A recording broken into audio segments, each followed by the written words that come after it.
오직 그리스도의 공로로 말미암아 죄 용서와 영원한 의와 구원이 다른 사람뿐 아니라 내게도 일어났음을 굳게 믿는 것입니다. 성령께서는 복음을 통해 이 믿음을 내 마음속에 불러일으키십니다. 제22문 그러면 그리스도인들은 무엇을 믿어야 합니까? 복음 안에서 우리에게 약속하신 모든 것입니다. 이 복음은 사도신경이 요약하고 있는데 기독교 신앙에 관한 보편적이고 확실한 조항들입니다. 사도신경의 내용은 무엇입니까? 전능하사 천지를 만드신 하나님 아버지를 내가 믿사오며 그 외아들 우리 주 예수 그리스도를 믿사오니 이는 성령으로 잉태하사 동정녀 마리아에게 나시고 본디오 빌라도에게 고난을 받으사 십자가에 못 박혀 죽으시고 장사되어 음부에 내려가셨다가 사흘 만에 죽은 자 가운데서 다시 살아나시어 하늘에 오르사 전능하신 하나님 우편에 앉아 계시다가 저리로서 산자와 죽은 자를 심판하러 오시리라. 성령을 믿사오며 거룩한 공회와 성도가 서로 교통하는 것과 죄를 사하여 주시는 것과 몸이 다시 사는 것과 영원히 사는 것을 믿사옵나이다. 아멘. 기도하겠습니다.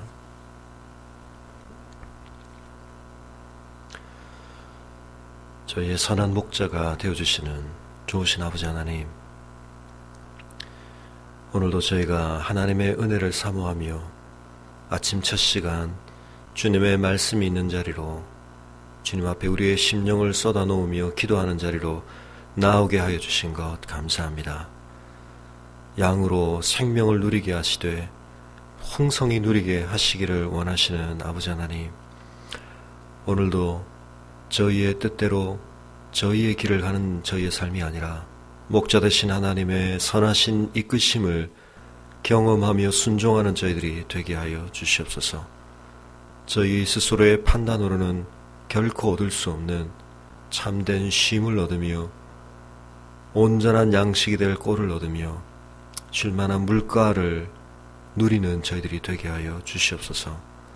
아버지 하나님, 오늘도 저희가 하나님의 음성을 온전히 깨달으며 분별하기를 소원합니다. 우리의 영혼 속에 하나님이 뜻하시는 바들이 기록된 진리의 말씀 가운데 우리의 심령 속에 깊이 묵상되게 도와주시고, 우리의 삶의 현실 속에서 그 말씀이 어떻게 순종으로 응답되어야 할지, 우리의 기도 가운데 또한 하나님이 그 은혜들을 우리의 삶에 펼쳐 보여주실지 기도하며 기대하며 이 하루를 살아갈 수 있도록 주님의 말씀을 우리의 심령 가운데 깊이 새겨 주시옵소서. 하나님을 사랑하는 자, 그 뜻대로 부르심을 받은 자에게 허락하신 삶의 모든 것을 통하여 반드시 선을 이루겠다고 약속하신 주님의 말씀을 믿습니다. 하나님을 사랑하는 자를 위하여 예비하신, 우리의 눈으로 볼 수도 없고 우리의 귀로 들을 수도 없고 우리의 생각하는 것으로도 다 측량할 수 없는 하나님의 그 존귀한 것들을 보며 들으며 마음속에 품게 하여 주시옵소서. 아버지 하나님, 오늘도 저희가 사는 이 삶이 하나님의 선물로 누리는 생명임을 잊지 않게 도와주시고, 오늘도 우리가 청지기로 사는 하루임을 잊지 않게 도와주시고, 우리가 있어야 할 자리를 지키게 하시며 하나님을 예배하는 삶 되게 하시고, 하나님의 통치를 드러내는 삶 되게 하시고, 하나님의 은혜와 그리스도의 향기를 증거하는 삶 될 수 있도록 주님 축복하여 주시옵소서. 우리의 삶에서 다른 많은 것들은 잊어버리고 또 잃어버릴지라도 예수 그리스도의 부활과 승천으로 말미암아 우리에게 허락하신 바 된 성령의 충만케 되는 은혜를 오늘도 우리가 사모합니다. 성령께서 우리를 통제해 주시고 우리의 인격과 삶을 그리스도 닮는 열매로 풍성히 채워 주시옵소서. 그리스도께서 우리를 위해 성취하신 그 은혜들을 마땅히 우리의 것으로 누리는 하루가 될 수 있도록 주님 축복하여 주시옵소서. 주님과 멀찍이 동행하는 자들이 아니라 오늘 하루도 친밀히 동행하는 주님의 참 제자의 길을 걷기를 소원합니다. 오늘도 저희의 앞서 걸으시는 분이 이 세상의 돈과 권세와 쾌락이 아니라 우리의 주님 되심을 다시 한번 확인하게 도와주시고, 주님을 뒤쫓아, 주님을 바짝 뒤쫓아 오늘도 저희가 걸어 주님과 동행할 수 있도록 주님께서 저희와 함께하여 주시옵소서. 우리의 마음을 무겁게 하며 우리의 마음을 지치게 하는 우리의 삶의 무거운 짐들을 주님의 약속의 말씀을 의뢰하고 주님 앞에 가지고 나왔습니다. 수고하고 무거운 짐진 자들은 다 내게로 오라고 부르신 주님의 약속을 의뢰하며 왔사오니 우리의 짐을 주님 함께 짊어져 주시고 주님의 몽에를 메고 주님 앞에 배우되 온유하시고 겸손하신 주님과 더불어 배우는 가운데 우리의 영혼에 참 기쁨이 있게 하시고 참된 회복에 있는 이 하루가 될 수 있도록 주님 축복해 주시옵소서. 감사를 드리고 우리 주 예수 그리스도 이름으로 기도합니다. 아멘. 묵상하실 말씀은 역대하 13장 1절에서 22절까지 말씀입니다. 역대하 13장 1절에서 22절까지를 봉독해 드리겠습니다.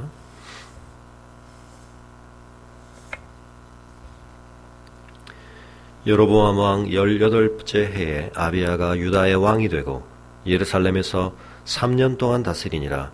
그의 어머니의 이름은 미가야요 기브아 사람 우리엘의 딸이더라.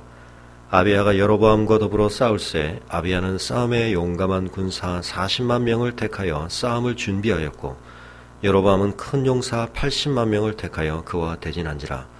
아비야가 에브라임 산 중 스마라임 산 위에 서서 이르되 여로보암과 이스라엘 무리들아 다 들으라. 이스라엘 하나님 여호와께서 소금 언약으로 이스라엘 나라를 영원히 다윗과 그의 자손에게 주신 것을 너희가 알 것 아니냐.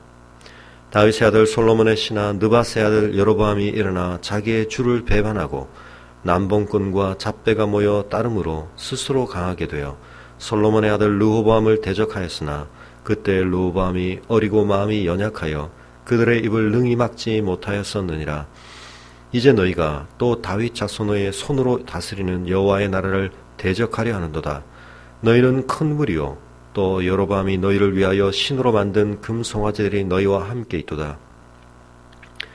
너희가 아론 자손인 여호와의 제사장들과 레위 사람들을 쫓아내고 이방 백성들의 풍속을 따라 제사장을 삼지 아니하였느냐. 누구를 막론하고 어린 송아지 한 마리와 순약 7마리를 끌고 와서 장립을 받고자 하는 자마다 허무한 신들의 제사장이 될 수 있도다. 우리에게는 여호와께서 우리의 하나님이 되시니 우리가 그를 배반하지 아니하였고 여호와를 섬기는 제사장들이 있으니 아론의 자손이요 또 레위 사람들이 수종들어 매일 아침 저녁으로 여호와 앞에 번제를 드리며 분향하며 또 깨끗한 상에 진설병을 놓고 또 금 등잔대가 있어 그 등에 저녁마다 불을 켜나니 우리는 우리 하나님 여호와의 계명을 지키나 너희는 그를 배반하였느니라. 하나님이 우리와 함께하사 우리의 머리가 되시고 그의 제사장들도 우리와 함께하여 전쟁의 나팔을 불어 너희를 공격하느니라. 이스라엘 자손들아 너희 조상들의 하나님 여호와와 싸우지 말라. 너희가 형통하지 못하리라. 여로보암이 유다의 뒤를 둘러 복병하였으므로 그 앞에는 이스라엘 사람들이 있고 그 뒤에는 복병이 있는지라. 유다 사람이 뒤를 돌아보고 자기의 앞뒤의 적병으로 말미암아 여호와께 부르짖고 제사장들은 나팔을 부니라. 유다 사람이 소리 지를 때에 하나님이 여로보암과 온 이스라엘을 아비야와 유다 앞에서 치시니 이스라엘 자손이 유다 앞에서 도망하는지라. 하나님이 그들의 손에 넘기셨으므로 아비야와 그의 백성이 크게 무찌르니 이스라엘이 택한 병사들이 죽임을 당하고 엎드러진 자들이 50만 명이었더라. 그때 이스라엘 자손이 항복하고 유다 자손이 이겼으니 이는 그들이 그들의 조상들의 하나님 여호와를 의지하였음이라. 아비야가 여로보암을 쫓아가서 그의 성읍들을 빼앗았으니 곧 베델과 그 동네들과 여사나와 그 동네들과 에브론과 그 동네들이라. 아비야 때 여로보암이 다시 강성하지 못하고 여호와의 치심을 입어 죽었고 아비야는 점점 강성하며 아내 14을 거스려 아들 22과 딸 16을 낳았더라. 아비야의 남은 사적과 그의 행위와 그의 말은 선지자 이도의 주석책에 기록되니라.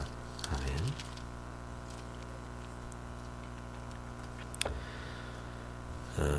북이스라엘의 왕인 여로보암이 왕위에 있어 다스린 지 18째 되는 해에 남유다의 왕이 되었던 아비야가 여로보암과 더불어 전쟁을 하는 장면을 우리에게 소개하고 있습니다. 오늘 이 전쟁 속에서 아비야가 직면하고 있는 상황은 일반적인 전쟁의 상황을 생각할 때는 분리하기 이를 데 없는 열악한 상황 가운데 있는 것을 보게 됩니다.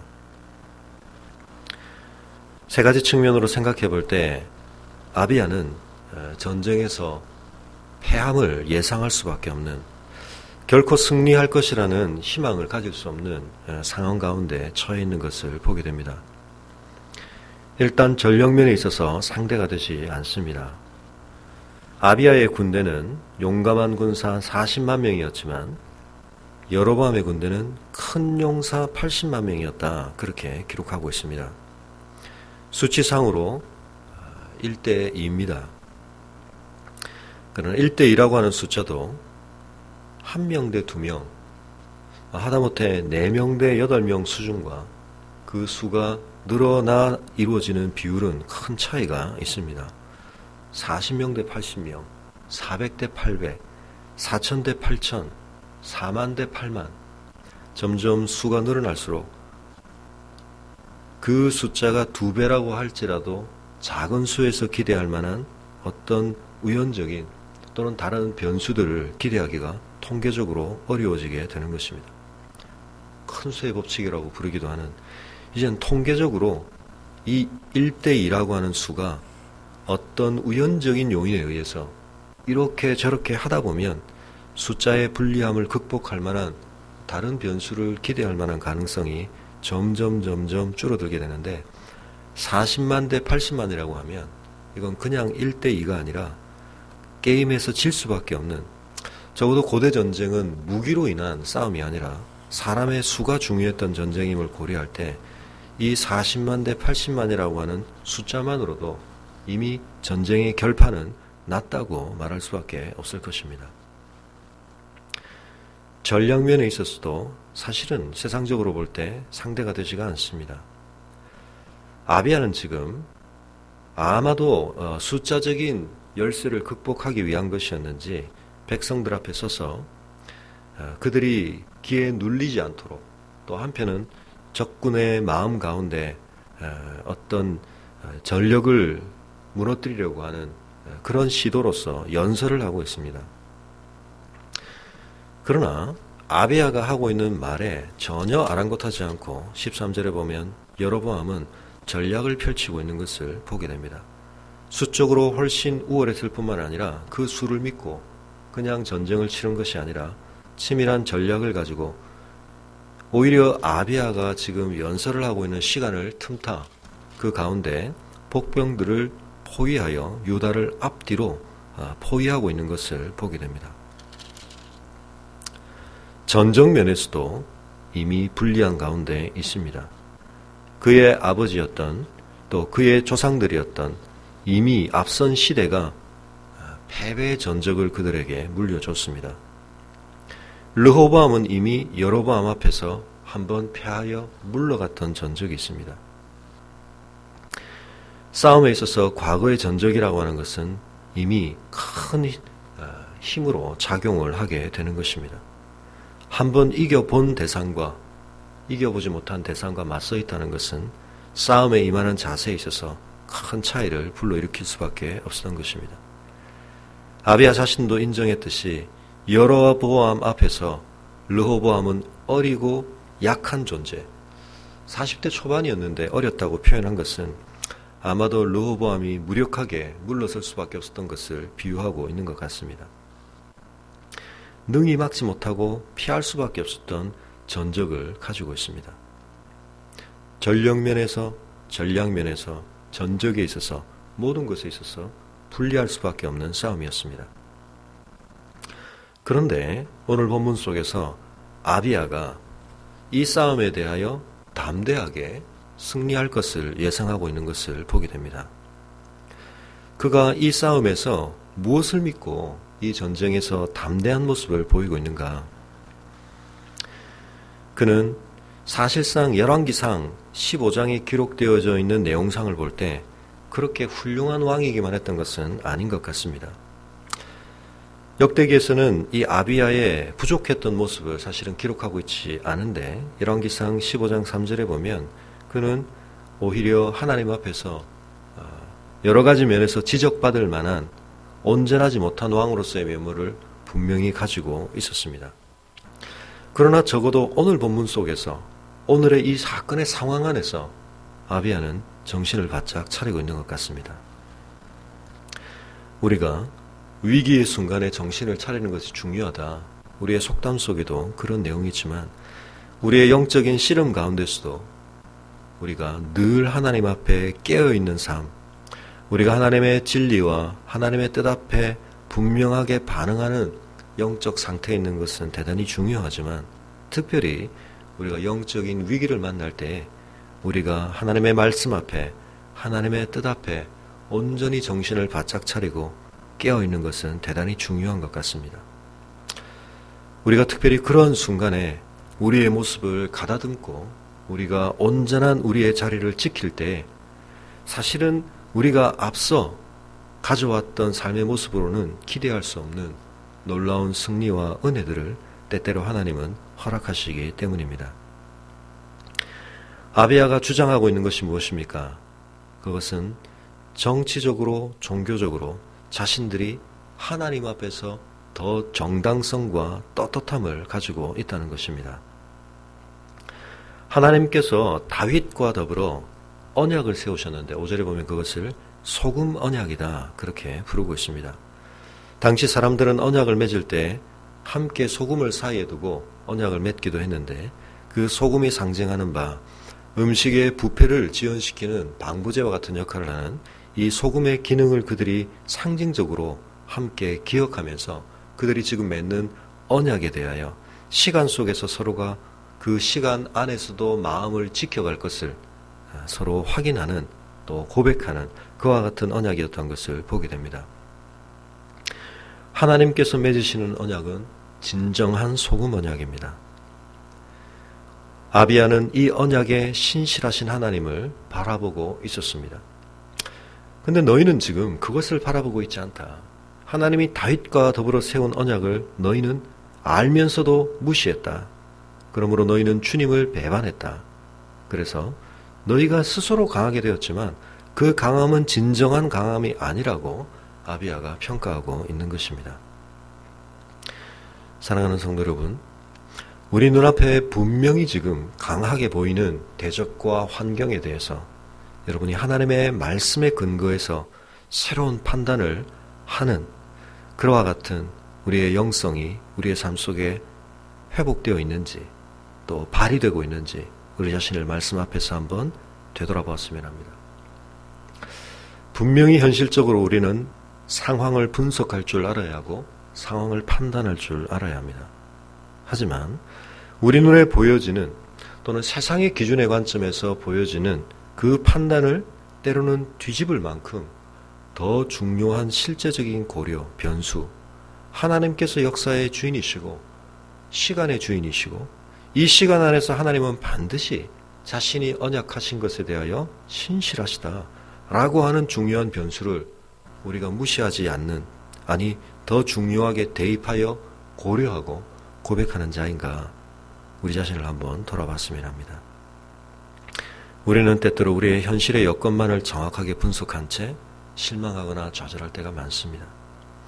예수님께서는 제자들에게 그들의 앞에 있는 군중의 모습 앞에서 어떻게 이들을 먹일 것인지 물었을 때 그들은 현실적으로 정확한 숫자를 파악했습니다. 얼마의 돈이 있어도 이건 절대 해결 불가능한 상황입니다. 40만 대 80만입니다. 그런데 아비야가 했던 것처럼 그 상황을 우리가 몰라서가 아니라 그 상황을 계산하지 못해서가 아니라 그 계산 속에 고려되어야 할 더 중요한 변수, 하나님은 살아계시고 하나님은 자신의 언약에 대하여 신실하시다. 우리가 지금 그 언약에 신실하신 하나님을 기대할 수 있는 이 편에 서 있다면 우리가 불리하지 않다. 우리에게 소망이 있다. 우리가 이렇게 판단할 수 있는 영적인 분별력을 가질 수 있기를 바랍니다. 아비야는 또한 종교적으로 그들이 더 정당하고 우월하다는 것을 강조하고 있습니다. 여로보암은 정치적인 고려 때문에 하나님의 제사를 마음대로 변경시켰지만, 그러므로 영적인 부패를 조장했지만, 자신들은 그렇지 않고 하나님이 그들에게 세우신 규례대로 하나님을 섬기는 제사를 진행하고 있다는 것을 강조하고 있습니다.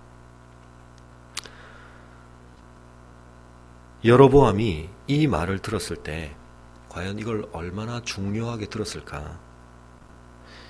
이스라엘 백성들이, 그 군대들이 80만의 수로 40만을 지금 포위하면서 이 말을 들었을 때 이 말이 얼마나 그들의 마음속에 먹혀들었을까 우리가 한번 생각해 보면 좋겠습니다.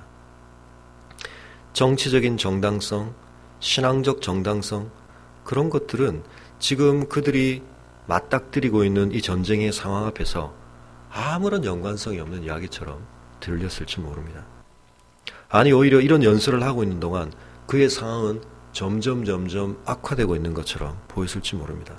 그래, 떠들어라. 그러나 그게 이 상황과 무슨 관계가 있느냐? 너는 이제 곧 죽임을 당하게 될 것이다. 너희들은 이제 곧 패배를 당하게 될 것이다. 그러나 실제 상황은 어떻게 되었습니까? 그 현실을 바라보며 유다 백성들은 여호와께 부르짖었다고 말하고 있습니다. 불리한 상황만을 놓고 보면 실패를 예상할 수밖에 없는 상황. 그러나 그 하나님을 향해 부르짖는 백성의 기도에 하나님이 응답하시기에 그 모든 전력과 또는 전적과 또 여러 전력의 차이에도 불구하고, 전략적인 차이에도 불구하고 승리는 유다의 것이 되었다고 성경은 오늘 기록하고 있습니다. 유다 사람이 소리 지르매 어떤 마음으로 소리를 질렀을까요? 그들의 상황을 바라보며, 그들은 그 현실적인 위협이 자신들 앞에 닥쳐오는 것을 바라보며 한편은 공포심에 또는 처절한 위기의식에 간절함에 하나님께 호소하며 부르짖었을 것입니다. 그러나 그들이 숫자도 부족했고 전략도 떨어졌고 전적도 불리했지만, 그들의 불리한 이 모든 상황이 그들로 하여금 하나님 앞에 진실되게 부르짖게 하는 상황이 되었을 때 그 상황은 그들에게 승리의 상황으로 변화되고 있었던 것입니다. 사랑하는 성도 여러분, 우리에게 이 모든 현실들이 불리하게 보이고 우리에게 실패를 예상하게 만드는 상황이라 할지라도 그 상황으로 인해 우리가 겸비해지고 하나님을 의지하게 되고, 그래서 하나님께 부르짖게 만든다면 오히려 우리가 그 상황 안에서 자신감을 가지고 우리가 우리의 힘으로 능히 할 수 있다는 거짓된 자신감을 가지고 잘못 행함으로 우리가 누리는 그 어떤 판단보다도, 어떤 대안보다도 그것이 훨씬 나은 것이라는 것을 우리가 기억할 수 있으면 좋겠습니다. 50만 명이 패했다. 여로보암은 상상할 수도 없었던 큰 손실을 이 전쟁 속에서 경험하게 됩니다. 유다는 결코 상황만을 볼 때 상상할 수 없었던 큰 승리를 거두게 됩니다. 이 이김의 이유가 무엇이었다고 성경은 기록하고 있습니까? 18절에 그들이 그들의 조상들의 하나님, 약속을 맺으시고 그 언약에 신실하신 여호와를 의지하였기 때문이었다. 그렇게 말하고 있습니다. 오늘 우리의 하루의 삶 안에도 다양한 종류의 싸움들이 기다리고 있습니다. 현실의 물리적인 싸움은 아닐지 모르지만 우리의 영적인 싸움을 오늘도 우리가 치러가야 합니다. 오늘 우리에게 어떤 전략이 있습니까? 오늘 아비야가 택했던 이 길을 우리가 갈 수 있으면 좋겠습니다. 전력과 전략과 전적에서 분리했지만, 그리고 아비야 자신이 사실은 스스로는 하나님 앞에 내세울 만한 그런 당당한 영적인 정당성이 그렇게 크지 않았지만, 그는 상대적인 여로보암에 대한 상대적인 더 나은 정당성 정도만 가지고 있었지만, 우리는 훨씬 나은 위치에 있습니다. 우리는 더 나은 떳떳함을 가지고 있습니다. 우리는 예수 그리스도께서 십자가로 우리에게 덧입혀 주신 진정한 떳떳함, 진정한 당당함을 오늘도 은혜로 누릴 수 있는 자들입니다. 우리의 전적, 우리의 전략, 우리의 전력은 부족하지만, 우리의 의는 부족하지만, 하나님의 언약을 오늘 우리의 삶에 유효하게 만들어주시는 예수 그리스도의 보혈의 피를 다시 한번 우리가 의지하고 주님의 중보를 우리가 의지하고 하나님 우리를 도와주시옵소서. 우리의 연약함을 보시고 우리의 위기를 보시고 하나님 앞에 부르짖는 우리의 부르짖음에 주님 응답하여 주시옵소서. 그들이 뭐라고 부르짖었는지 성경은 기록하고 있지 않습니다. 때로 그것은 정말 처절한 절규와 같은 외침에 불과했을지도 모릅니다. 그렇지만 하나님께서는 시편 119편, 139편에서 말씀하시듯이 우리가 다 언어화하지 못한 우리의 기도, 우리의 부르짖음에, 우리의 탄식에 하나님은 응답하시는 신실하신 하나님이십니다. 오늘도 우리의 삶을 우리의 힘과 우리의 능을 의지하고 달려가지 않고 아비아의 삶에서 입증되었듯이 여호와를 의지하는 자에게 허락하시는 참된 승리를 약속으로 바라보시며 이 하루를 통하여 하나님 우리를 승리케 하여 주시옵소서. 우리를 위해서가 아니라 하나님의 이름을 위하여 하나님의 이름으로 일컬음 받는 우리의 삶을 위하여 하나님 우리로 승리케 하여 주시옵소서. 우리가 승리해야 하나님의 이름이 더욱 존귀케 되지 않겠습니까? 하나님 우리의 삶을 바라보는 수많은 사람들 앞에서 우리로 하나님의 이름을 위하여 승리케 하여 주옵소서. 하나님을 의지하겠습니다. 언약의 약속을 붙들겠습니다. 예수 그리스도의 의를 붙들겠습니다. 우리의 부르짖음에 응답하여 주시옵소서. 우리의 형편과 우리의 상황과 우리의 판단을 뒤엎으시고 하나님의 승리를 우리의 삶에 허락하여 주시옵소서. 기도하실 수 있는 이 아침 첫 시간이 되시기를 바랍니다. 가정을 하신 기도의 제목들로 기도하시고 이 하루를 힘써 하나님 앞에 달려가시기를 축원해 드립니다.